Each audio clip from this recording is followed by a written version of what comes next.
Alright, so here is chapter 4 with chemical reactions. You want to make sure that in your book there is a reading, pages 320 to 351. I will tell you the section that you should look at but isn't covered in your book is dealing with net ionic reactions. It's an important section. It's just something we don't have that much time for, and it's something that you'll see in college. It's something you'll see in AP Chemistry, so you definitely want to read about those. Make sure you understand those for the test, but it's not something we're doing a lot of in class or spending time on. Excuse me. So, what we're looking at today is just what are chemical reactions and basically, how do they look, how do we balance them. And we've done this before in 9th grade, so we're going to go pretty fast and we're going to go more in depth. So we're going to do more information. And what you want to remember is that you're breaking bonds. So we have chemical bonds that are being held together, and when you have a chemical reaction, you're changing that inherently. You're getting new bonds, breaking bonds. So this is kind of just like the first page of your notes is kind of like the skeleton. The first thing you have, which I'm probably sure you all remember, but anything before the arrow, you're going to just remember the reactants. Anything after the arrow are going to be your products. And then we have this arrow in the middle here, and it either means reacts to form, or you can also commonly hear it being called or stated as yields. So I yield something. So I mix these two things together and they yield this. Sometimes you'll see things over top of your arrow and they're giving you hints as to what happens in the chemical reaction. So it's kind of like its own little language, like where things go and how things work. If you see a delta, or basically what to you looks like a triangle, it's Greek letter, delta, and it means that you are heating the reaction. And if you see elec, it's a pretty simple one, it means that you have electricity going through it. So just kind of remember those in case you see them. Sometimes you'll see these little guys in parentheses as a subscript, and what they're indicating is states of matters. So, what form are things in? Because we have water that can be a solid, a liquid, or a gas. So basically that's what we're indicating with this. So if we're doing this, if you see an S, that's obviously going to indicate solid. If you see an L in parentheses, that's indicating liquid. If you see a G, good old gas. And AQ means aqueous, which means dissolved in water.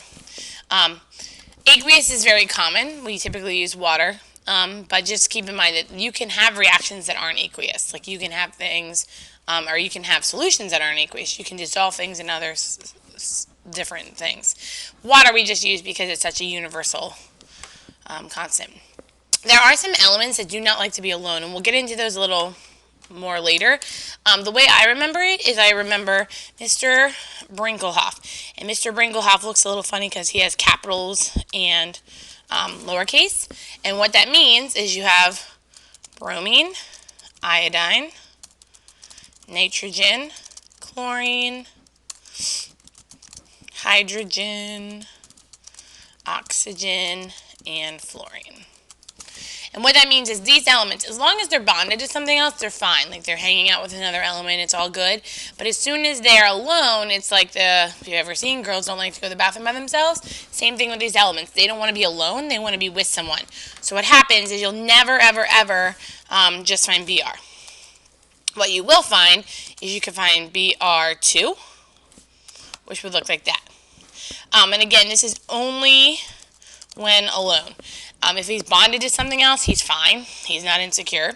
But if he's alone, all of a sudden he's like, oh my gosh, I can't do it. I need someone. So he bonds to another element. What it really has to do with chemistry-wise is that they're so reactive that they just can't really be alone. But it's more fun to think that they're insecure elements. And we'll get to the actual evidence of chemical reactions in a little bit. So you actually don't have to fill those out for once. So that's some nice lines you can just kind of skip over. So we'll go through real quick, just kind of formally stating what we said for this section. And then the next thing you're going to go to is just kind of remembering how to balance equations. So remember, you're going to have a chemical reaction is at least one substance is going to be changed, and you're going to make a new substance. And remember, in this case, your reactants would be A and B, and in this case, there would be C and D.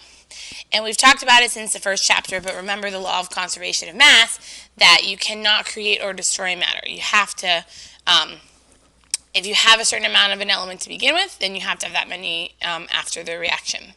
And again, we write chemical equations because they're short and they're sweet, and if you understand what they're talking about, they give you a lot of information. And we're not trying to be evil to make you learn this. We're trying to get you so that you can learn things and understand things from a scientific perspective.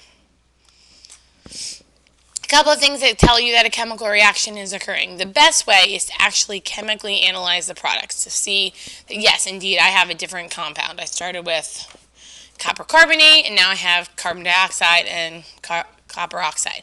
It's not always feasible. So other things that you can see that are just easily observed are if you make heat or light. So those are ones, not every time do you heat something is it a chemical reaction, but it can be an indication of one. If you produce a gas, or like something changes smell, odor. If you make a precipitate, which is a solid being formed, and this occurs in aqueous solutions.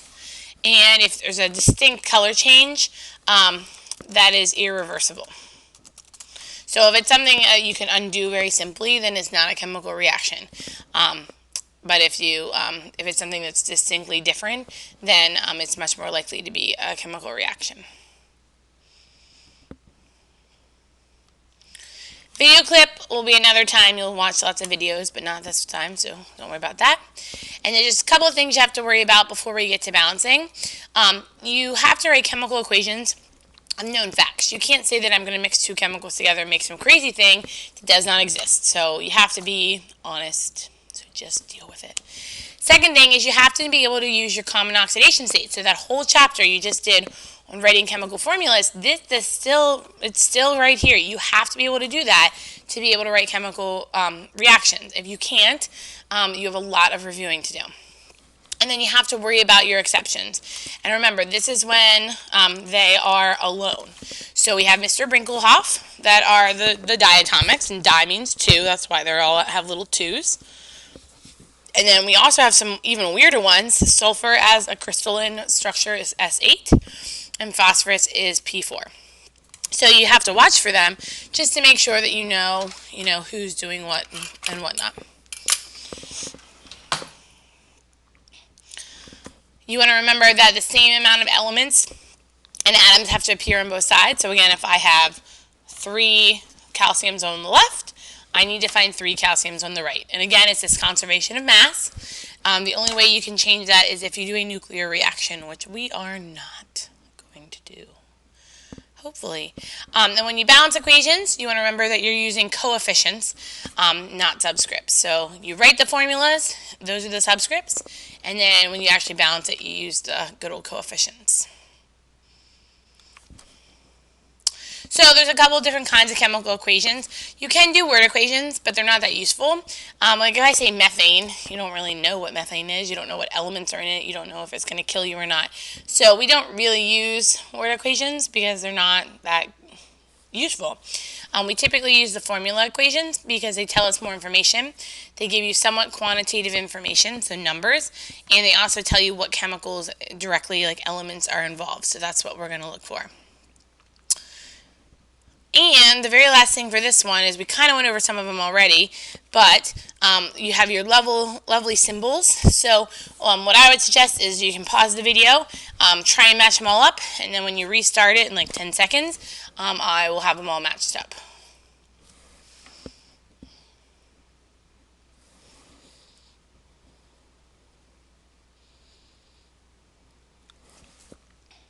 So there they are all matched up for you. So you can take a couple seconds and make sure you match up.